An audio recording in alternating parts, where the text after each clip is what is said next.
Welcome to Have You Read It, the channel where we bring books to life, one summary at a time.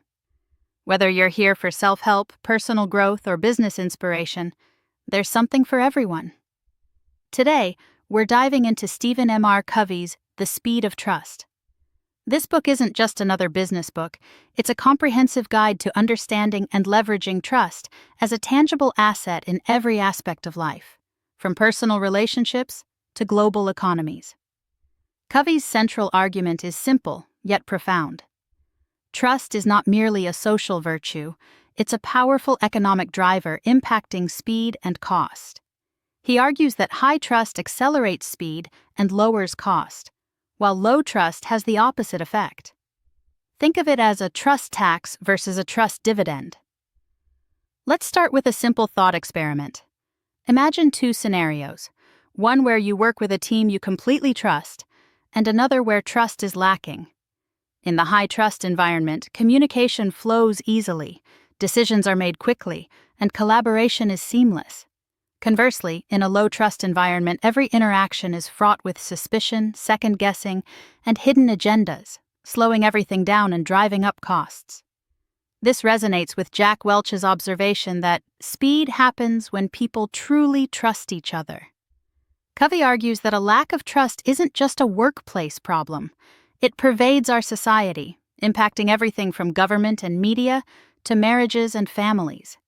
He cites research showing declines in trust across various social institutions and even a decrease in people trusting other people in general. The economic impact of trust is often underestimated. Covey provides compelling examples. Warren Buffett's acquisition of McLean Distribution, a $23 billion company, completed with a single 2-hour meeting and a handshake because of the high trust between the parties involved, demonstrating high trust, high speed, and low cost.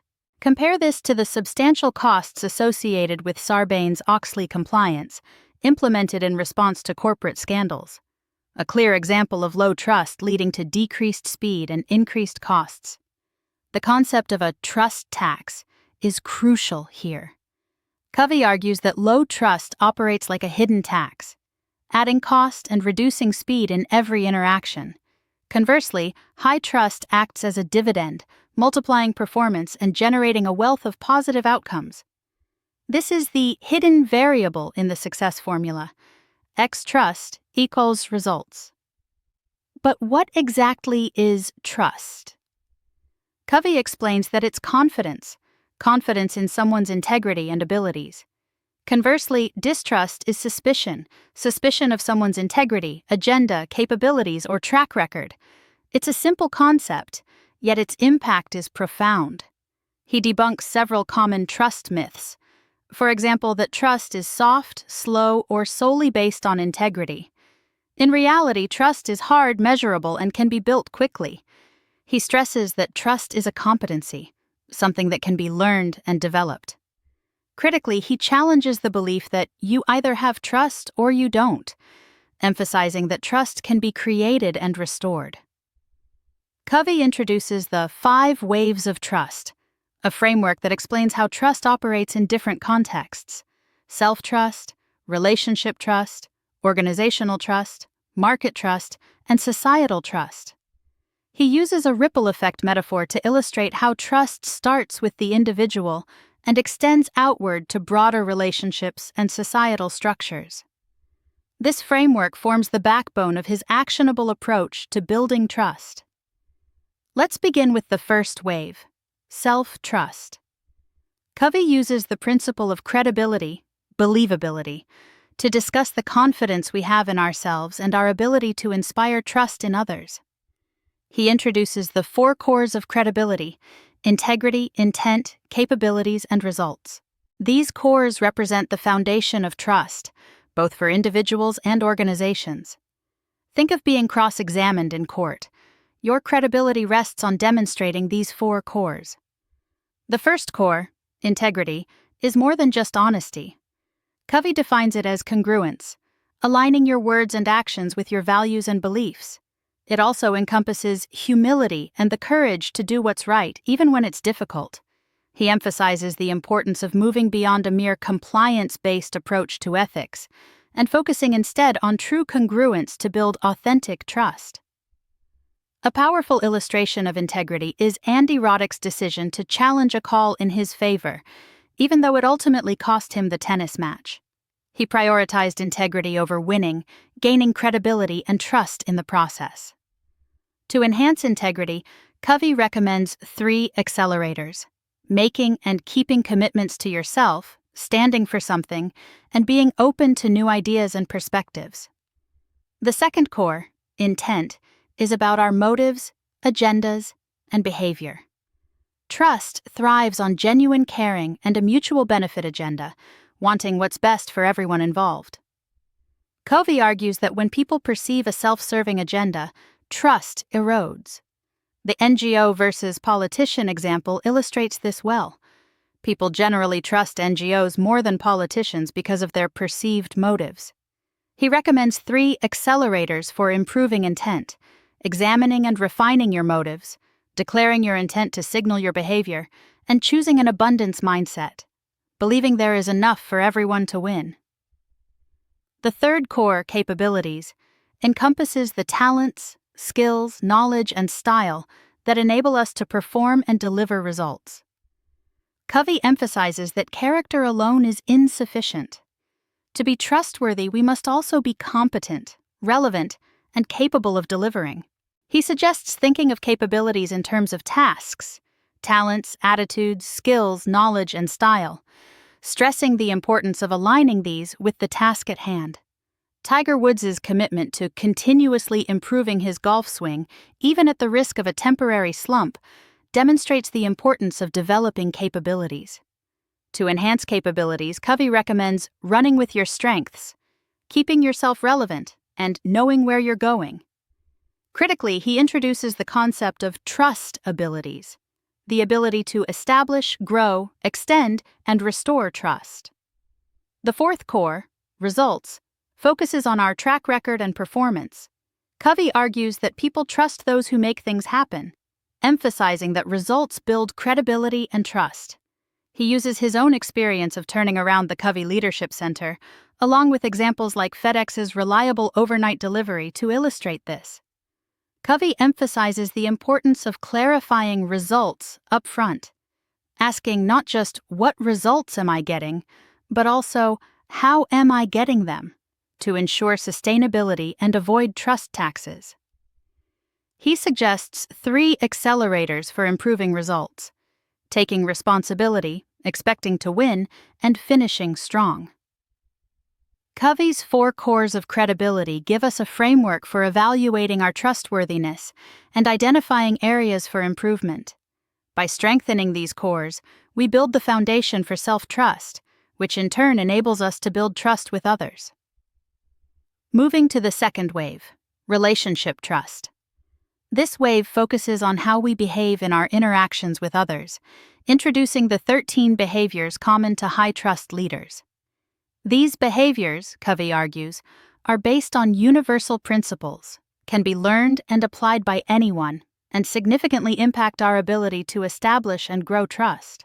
He suggests thinking of our relationships in terms of trust accounts, wherein we make deposits by demonstrating trustworthiness and withdrawals through behaviors that damage trust.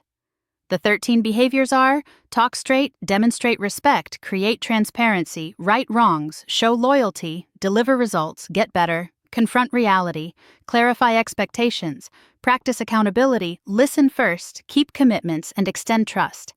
Covey suggests picking 2 relationships, one personal and one professional, and focusing on implementing 2 to 3 of these behaviors to see immediate improvement in those relationships. Talk straight is about honesty and communicating clearly so you cannot be misunderstood. It's about telling the truth and leaving the right impression. The opposite is lying or deceiving, while the counterfeit is spinning or manipulating information. Warren Buffett's straightforward communication style in his annual reports exemplifies talk straight. Demonstrate respect is about valuing the intrinsic worth of every individual, regardless of their position or ability to help you. It's the golden rule in action. The opposite is disrespect, while the counterfeit is showing respect only to those who can do something for you. Small acts of kindness, like sending a thank you note, can make significant deposits in trust accounts. Create transparency is about being open, authentic, and erring on the side of disclosure. The opposite is hiding or withholding information, while the counterfeit is creating an illusion of transparency. Companies like Toyota, which shares process knowledge with suppliers, and American Airlines CEO Gerard Arpey's open approach with unions demonstrate the power of transparency. Right. Wrongs emphasizes taking responsibility for your mistakes and making restitution. The opposite is denying or justifying wrongs, while the counterfeit is covering them up. Johnson & Johnson's response to the Tylenol tampering incident and Oprah's apology for initially defending James Frey demonstrate the trust-building power of righting wrongs. Show loyalty is about giving credit freely to others and speaking about people as if they were present. The opposite is disloyalty or bad-mouthing others, while the counterfeit is being two-faced. Southwest Airlines' policy of supporting employees even when customers are wrong demonstrates loyalty. Deliver results is about consistently producing desired outcomes, converting activities into measurable results. The opposite is poor performance or failure to deliver, while the counterfeit is delivering activities instead of results. Covey emphasizes the importance of clarifying expected results up front to avoid misunderstandings and build trust. Get Better focuses on continuous improvement and lifelong learning. The opposite is becoming stagnant or irrelevant, while the counterfeits include being an eternal student or becoming overly specialized. Tiger Woods' relentless pursuit of improvement in his golf game, even when he was already the best, exemplifies this behavior. Confront reality is about addressing tough issues head-on rather than avoiding or ignoring them. The opposite is ignoring reality, while the counterfeit is pretending to confront it while actually evading the real issues. Anne Mulcahy's approach as CEO of Xerox, tackling the company's challenges head-on, exemplifies this behavior. Clarify expectations is about creating shared vision and agreement up front to prevent misunderstandings and conflict later on. The opposite is leaving expectations undefined, while the counterfeit is giving lip service to clarity without providing specifics. Clear communication is crucial for clarifying expectations. Practice accountability is about holding yourself and others accountable for delivering results. The opposite is avoiding responsibility, while the counterfeit is blaming others. Steve Young's acceptance of responsibility for an interception, even though it was his receiver's fault, demonstrates accountability. Listen. First emphasizes seeking to understand another person's perspective before trying to influence or prescribe. The opposite is speaking first and listening last, while the counterfeit is pretend listening. Peter Drucker's emphasis on listening first as a key practice for effective executives highlights the importance of this behavior. Keep Commitments emphasizes that making and keeping commitments is fundamental to building trust. The opposite is breaking commitments, while the counterfeit is making vague or elusive promises. A new leader's commitment to follow through on 14 promises to skeptical employees demonstrates the power of keeping commitments. Extend trust involves moving beyond being a trusted person to being a trusting leader, recognizing the empowering effect of extending trust to others. The opposite is to withhold trust, while the counterfeit includes extending false trust or fake trust. Examples of extending trust include Ritz-Carlton's empowerment of employees to resolve customer concerns and Best Buy's Results Only Work Environment program. The third wave, organizational trust, focuses on creating a high-trust culture within organizations. The key principle here is alignment, ensuring that systems, structures, and symbols reinforce trust-building behaviors. Covey points out that many leaders recognize the importance of trust, but fail to implement systems that support it. He emphasizes the importance of aligning organizational systems with the 4 cores and 13 behaviors, stating that all organizations are perfectly aligned to get the level of trust they get. He illustrates the power of symbols, highlighting examples like Hewlett-Packard's open tool bins, Nordstrom's one-page employee handbook, and the open door policy between Dell Inc. executives Michael Dell and Kevin Rollins. He argues that misalignment creates a trust tax, resulting in 7 key problems: redundancy, bureaucracy, politics, disengagement, turnover, churn, and fraud. Conversely, alignment generates a trust dividend, leading to increased value, accelerated growth, enhanced innovation, improved collaboration, stronger partnering, better execution, and heightened loyalty. He stresses that building an ethical culture is more effective than relying solely on rules and compliance.